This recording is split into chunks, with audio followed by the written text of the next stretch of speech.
It started as just another flight, 150 people cruising over the French Alps, unaware that the man in control had already made his decision. But this wasn't an accident. It wasn't mechanical failure.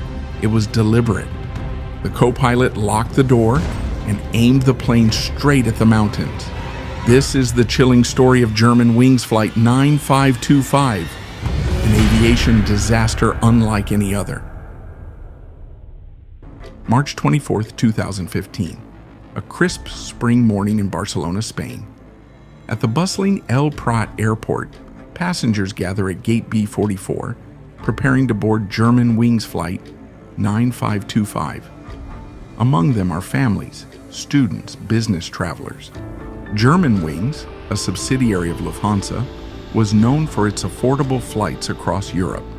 Operating a fleet of Airbus A320s, the airline had built a reputation for reliability and efficiency. Today's flight was a routine journey from Barcelona to Düsseldorf, Germany, a trip that should have taken just under 2 hours. At around 10:01 a.m., Flight 9525 lifted off from runway 06R, climbing steadily into the clear Spanish skies. At the controls were two pilots, Captain Patrick Sondenheimer and First Officer Andreas Lubitz. Captain Sondenheimer, 34 years old, was an experienced pilot with over 6,000 flight hours. He had spent a decade flying Airbus A320s for Germanwings, Lufthansa, and Condor. Known for his professionalism and calm demeanor, he was respected among his colleagues. First Officer Andreas Lubitz, 27, had significantly less experience, just 630 flight hours. But he had trained extensively and was considered competent by his peers. He had once dreamed of becoming a long-haul pilot, but setbacks in his training had delayed his progress. As the aircraft climbed to its cruising altitude of 38,000 feet, everything seemed normal.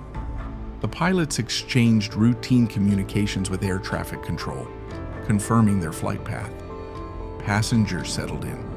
Flight attendants prepared for the first round of service.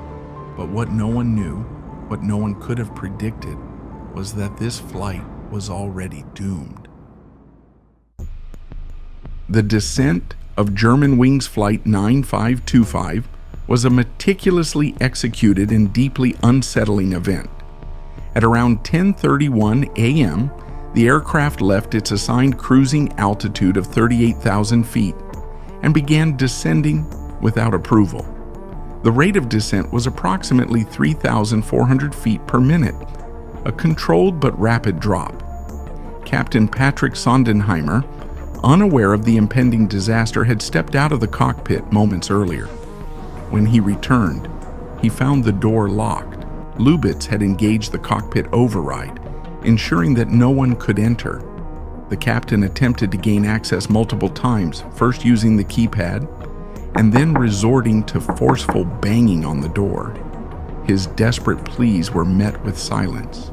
Meanwhile, Lubitz had adjusted the autopilot settings, directing the aircraft toward 100 feet, effectively setting it on a collision course with the rugged terrain below. Air traffic controllers noticed the descent and attempted to make contact, but Lubitz ignored all calls. Inside the cabin, passengers remained unaware of the true nature of the situation until the final moments.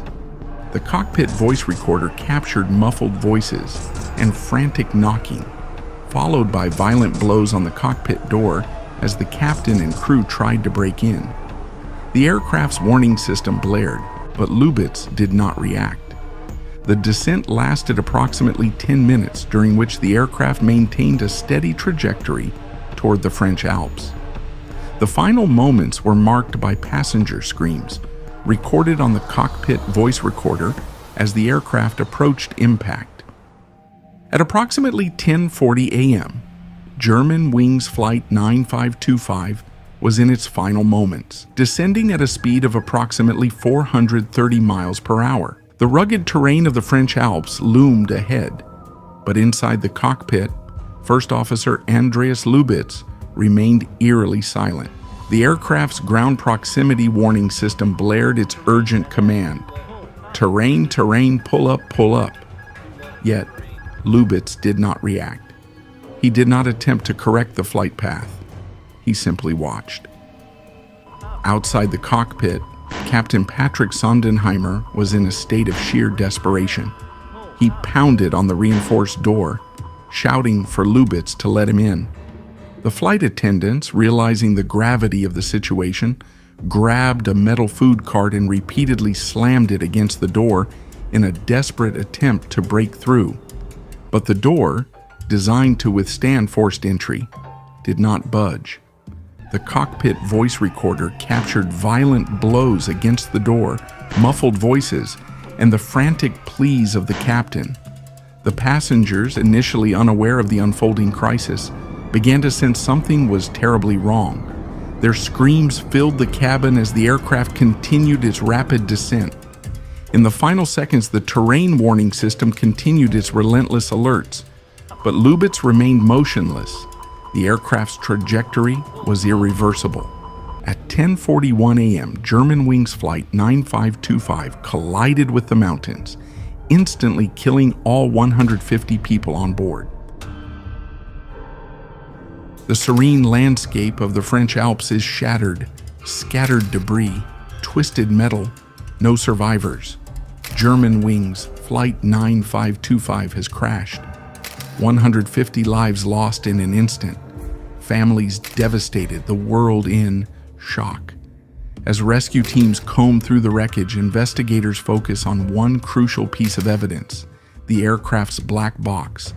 What they uncover is chilling. The cockpit voice recorder reveals that First Officer Andreas Lubitz was alone in the cockpit. He ignored desperate pleas from the crew.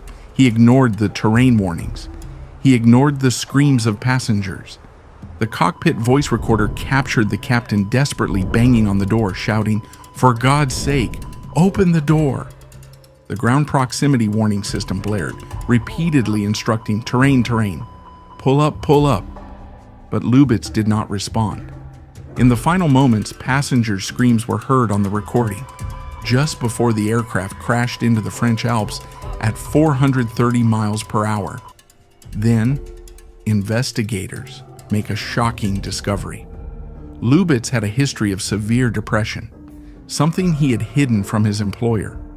He had been declared unfit to fly by doctors, but instead of reporting his condition, he kept it secret.